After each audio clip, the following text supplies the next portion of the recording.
Three things. Addiction is created by repression, addiction is driven by repression, and addiction is sustained by repression. Here's the mechanics of all three.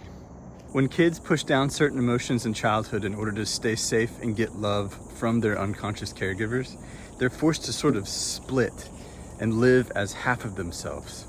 And this is basically the birth of the ego or the false self, because when I'm holding down or holding back what's true, I'm forced to identify with what's false. And this might work for a little while, but eventually it becomes really painful to live like this as half a person or as a false self. And when the pain gets bad enough and we find just the right drug of choice to soothe that pain, that's when the addictive or compulsive impulse really starts to ramp up.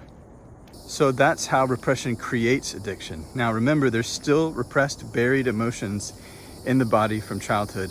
And as long as they stay there, they will drive the cycle of addiction. The same compulsions will keep happening over and over again because the need to soothe ourselves because of the repressed and buried emotions in the body, it doesn't just go away.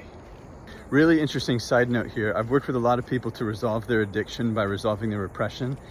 And the nature of their drug of choice, it's largely dependent on what emotions they repress.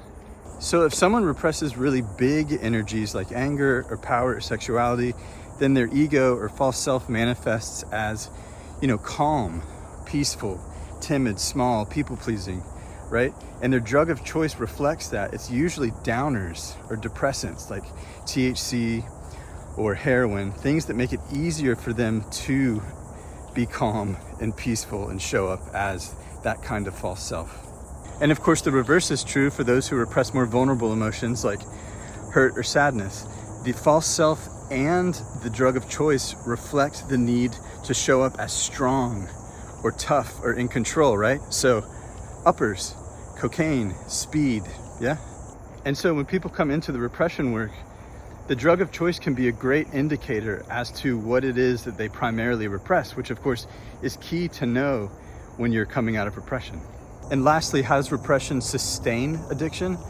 Well, our drug of choice makes it easier for us to pretend and live as that false self for longer periods of time. And what are we pretending? That we don't have repressed emotions in our body when we actually do. And so when the pain of staying in repression and pretense outweighs the fear of coming out of repression and pretense, that's when people hit rock bottom, and that's when people come into this work. Resolve emotional repression and you will resolve addiction. And that doesn't necessarily mean you'll stop using your drug of choice. It means you won't need to addictively use it anymore because you've cleared the body of what drove the need to soothe and pretend, buried repressed emotions. Learn more about this, or if you're at rock bottom, start your process at repressiontest.com.